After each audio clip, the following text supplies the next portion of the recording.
Hello students, teaching aptitude and attitude का lecture number 16 लेके आई हूँ। BEd entrance exam preparation 2024।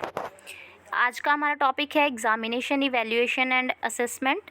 First MCQ है हमारे पास, bad handwriting answer sheet should, कि एक जो बैड हैंड राइटिंग की आंसर शीट है उसको क्या करना चाहिए हमें। नॉट बी इवेल्यूएटेड, कि उसको चेक ही नहीं करना चाहिए, हमें इवेल्यूएट ही नहीं करना चाहिए। या फिर बी ऑप्शन है हमारे पास, बी गिवन मिनिमम नंबर्स, कि उसको कम से कम मार्क्स देने चाहिए। सी ऑप्शन है बी गिवन पास मार्क्स, कि सिर्फ उसको पासिंग मार्क्स दे दो। Be ready carefully to, be read carefully to do justice, कि एक बैड हैंड राइटिंग है, खुद सोचो तो उसको अच्छे से रीड करने की कोशिश करनी चाहिए ताकि उसके साथ जस्टिस हो सके। उसको अगर उसने कंटेंट सही लिखा है, राइटिंग गंदी है, तो इसका मतलब ये नहीं कि उसको फेल कर दो, है ना। तो उसको इस तरह से मार्क्स दिए जाने चाहिए कि जिस जैसा उसने कंटेंट लिखा है। तो इसलिए यहाँ पे डी ऑप्शन राइट है। एक अच्छा आइडल टीचर वही है जो बैड हैंड राइटिंग को अच्छे से एफर्ट्स लगा के पढ़ने की कोशिश करे, उसको कंटेंट के हिसाब से मार्क्स दे, ना कि उसकी राइटिंग पे बेस्ड। ठीक है, नो डाउट प्रेजेंटेशन और हैंड राइटिंग मैटर करती है, लेकिन इसका मतलब ये नहीं कि सिर्फ और सिर्फ हैंड राइटिंग ही मैटर करती है। ठीक है, सेकंड है हमारे पास MCQ, what should be the criteria for assessment और स्टूडेंट्स परफॉर्मेंस, कि क्या क्राइटेरिया होना चाहिए स्टूडेंट्स को असेस करना है उनकी परफॉर्मेंस को। तो सबसे पहले उनकी problem solving ability, factual knowledge कितनी है बच्चों को, अंडरस्टैंडिंग ऑफ द कंसेप्ट, की कंसेप्ट की उनको अंडरस्टैंडिंग कितनी है, या फिर ऑल ऑफ अबव। ठीक है, तो कौन सा क्राइटेरिया है उन बच्चों को असेस करना है, तो बच्चे की प्रॉब्लम सॉल्विंग एबिलिटी देखेंगे, बिल्कुल सही बात है। फैक्चुअल नॉलेज देखी जाएगी, अंडरस्टैंडिंग ऑफ कंसेप्ट्स देखे जाएंगे। तो अंडरस्टैंडिंग ऑफ कंसेप्ट तो बिल्कुल सही है, क्यों? क्योंकि अगर उसने क्लास में अच्छे से पढ़ा है तो वो भी तो क्लास को समझना, क्लास में जो पढ़ाया गया है उसमें आप कितने एक्टिव हैं, ये भी तो असेस करने का ही एक क्राइटेरिया है। तो अंडरस्टैंडिंग ऑफ कंसेप्ट्स, तो आपके कंसेप्ट्स में क्लैरिटी ज़्यादा होगी। तो इसमें जो वाइवा वगैरह लिया जाता है वो भी तो इसी में आता है असेसमेंट में। तो इसीलिए ऑल ऑफ अबव यहाँ पे राइट आंसर है, या इसमें भी डी ऑप्शन करेक्ट है आपका। थर्ड है हमारे पास, what should be the criteria for evaluation of teachers performance, कि टीचर की परफॉर्मेंस को कैसे इवैल्यूएट किया जाता है। ठीक है, अब देखो अचीवमेंट लेवल ऑफ स्टूडेंट, कि बच्चों ने क्या अचीव किया है उससे टीचर को जज करो।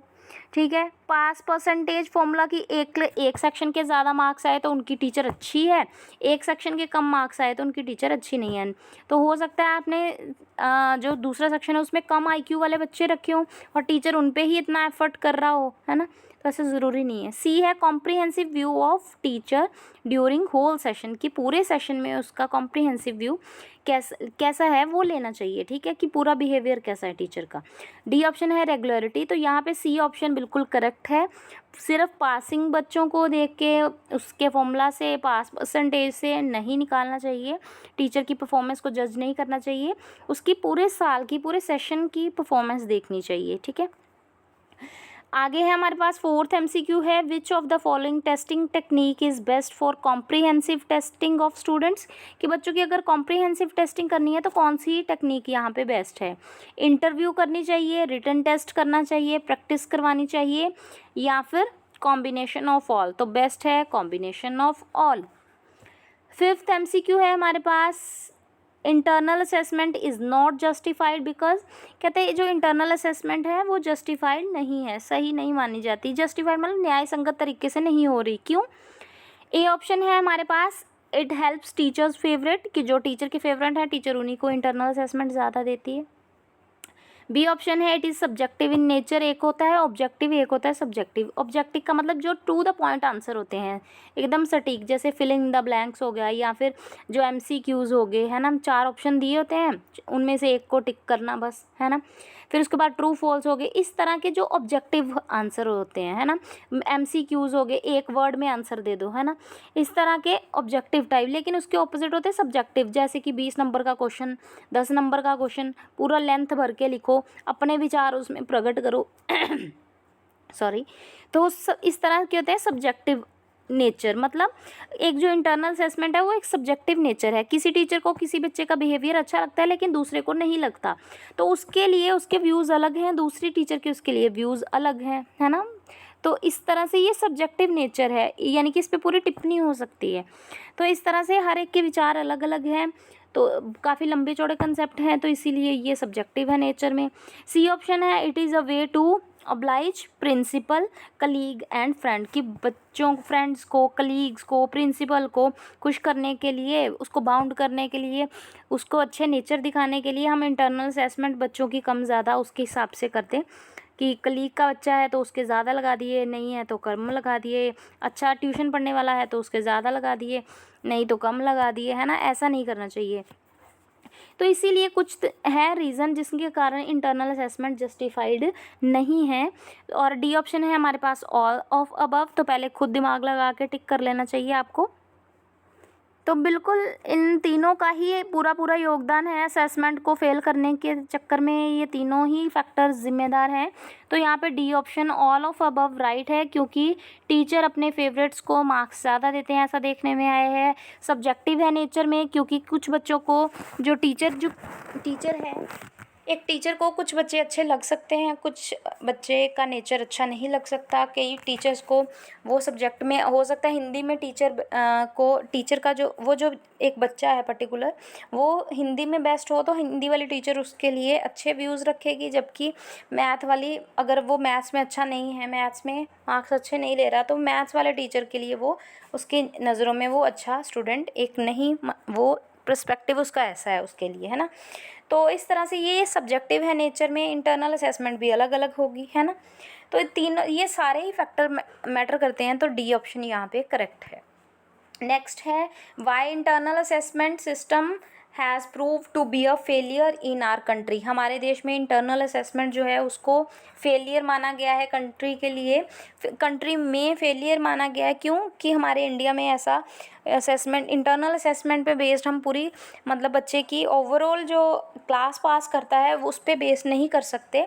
हाँ, ये कंट्रीब्यूट तो कर सकता है उसके, है ना, परसेंटेज में, लेकिन ये पूरा हम अगर इस पे बेस जाएं तो ऐसा नहीं है। क्यों? क्योंकि ये फेल सिस्टम है। ऐसा क्यों?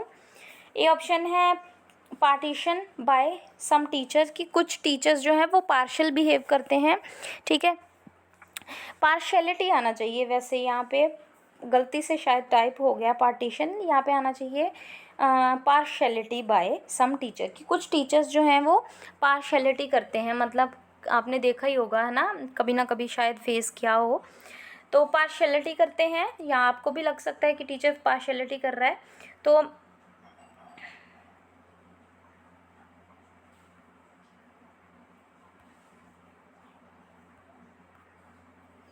तो या ऐसा लग सकता है कि टीचर पार्शियलिटी कर रहा है। बी ऑप्शन है, non seriousness of the teachers, की टीचर की नॉन सीरियसनेस के कारण जो इंटरनल असेसमेंट है वो सिस्टम फेल हुआ है।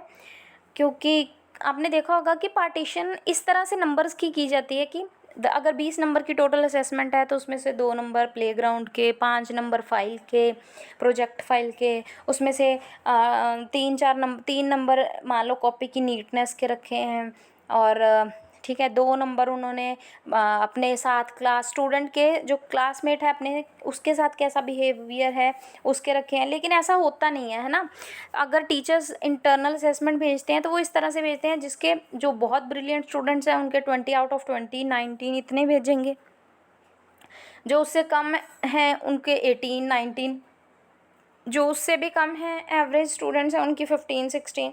जबकि हो सकता है 15, 16 जिसकी वो लगा रहा है टीचर, उसका क्लास में बिहेवियर अच्छा हो, प्लेग्राउंड में वो अच्छा हो, उसकी फ़ाइल अच्छी हो सकती है, लेकिन ऐसा नहीं है ना। टीचर हमेशा क्या करते हैं, अच्छा स्टूडेंट है पढ़ाई में, चलो उसकी असेसमेंट भी अच्छी ही जाएगी। जबकि ऐसा होना, जो क्राइटेरिया सेट है उसमें ऐसा नहीं है। लेकिन नंबर हम टीचर्स कैसे देते हैं? अपने हिसाब से, है ना। उनका एक ही क्राइटेरिया, जिसके पढ़ाई में अच्छे नंबर हैं, बस। तो इंटरनल असेसमेंट का तो क्राइटेरिया ही ख़त्म हो गया, है ना। तो इस तरह से ये कुछ फेलियर्स के कारण है। थर्ड है, लैक ऑफ यूनिफॉर्मिटी, एक समानता नहीं है। Non seriousness of the students की जो है वो नॉन सीरियसनेस है। यहाँ पे जो हमारा बेस्ट ऑप्शन है वो है बी ऑप्शन, करेक्ट दिया गया है। तो इस पे ज़्यादा नहीं हम डिस्कस करेंगे, तो बी ऑप्शन यहाँ पे बिल्कुल करेक्ट है, non seriousness of the teachers. तो 7th है MCQ, the score of internal assessment of the student B based on, किस पे बेस्ड है? स्कोर्स जो इंटरनल असेसमेंट का, पीरियोडिक टेस्ट्स पे ए ऑप्शन, बी ऑप्शन है क्लासरूम की अटेंडेंस पे, सी ऑप्शन है डिसेंट बिहेवियर पे, और डी ऑप्शन है all the factors stated above, कि जितने फैक्टर्स हमने ऊपर बताए हैं वो सब। तो बिल्कुल जो ऊपर फैक्टर बताए गए हैं, अटेंडेंस हो गया, क्लास में पीरियोडिक टेस्ट अच्छे होने चाहिए, डिसेंट बिहेवियर हो गया, तो ये सारे ही फैक्टर्स मैटर करते हैं। तो यहाँ पे डी ऑप्शन राइट है, इंटरनल असेसमेंट में ये सारे फैक्टर्स मैटर करते हैं। तो डी ऑप्शन यहाँ पे करेक्ट हो गया। नेक्स्ट है हमारे पास, तो internal assessment is desirable because it, 8th MCQ है, इंटरनल असेसमेंट डिज़ायरेबल है, क्यों डिज़ायर की जाती है, क्यों इसकी मांग की जाती है बच्चों द्वारा, या क्यों ये पसंद की जाती है इंटरनल असेसमेंट? क्योंकि ये ट्रैक पे रखती है, पहला MCQ है, पहला ऑप्शन है keeps a track of students performance, कि ये स्टूडेंट की परफॉर्मेंस का एक पाथ ट्रैक रखती है, रास्ता रखती है कि पूरा उसका किस तरह से मार्क्स देने हैं, उनको क्या क्या असेस करना है, उसका पूरा रिकॉर्ड ट्रैक रखती है, ठीक है। बी ऑप्शन है keeps the student on toes, तो यहाँ से आपको एक इंग्लिश की वोकेबलरी, ये वोकेबलरी बोल रही हूँ, इंग्लिश की जो आपका पार्ट है उसका एक आपको ईडियम मिल गया कि keeps the student on the toe, मतलब कि ऐसे जो ईडियम है वो है keep someone on his toe, मतलब किसी को हर टाइम अलर्ट रखना, रेडी रखना किसी पर्टिकुलर सिचुएशन या काम के लिए। तो इस तरह से जो इंटरनल असेसमेंट है वो बच्चों को हमेशा तत्पर रखती है या अलर्ट रखती है, ठीक है, रेडी रखती है। तो ये भी एक ऑप्शन है। सी ऑप्शन है हमारे पास give unlimited authority to teachers, कि टीचर्स को अनलिमिटेड अथॉरिटी दे देती है, अथॉरिटी मतलब उनको अधिकार दे देना, ठीक है। तो ऐसा भी नहीं है। डी है नन ऑफ दीज, ठीक है। तो यहाँ पे ए ऑप्शन राइट है, क्योंकि ये इंटरनल असेसमेंट इसीलिए पसंद की जाती है क्योंकि ये बच्चे का पूरा ट्रैक रखती है उसकी परफॉर्मेंस का।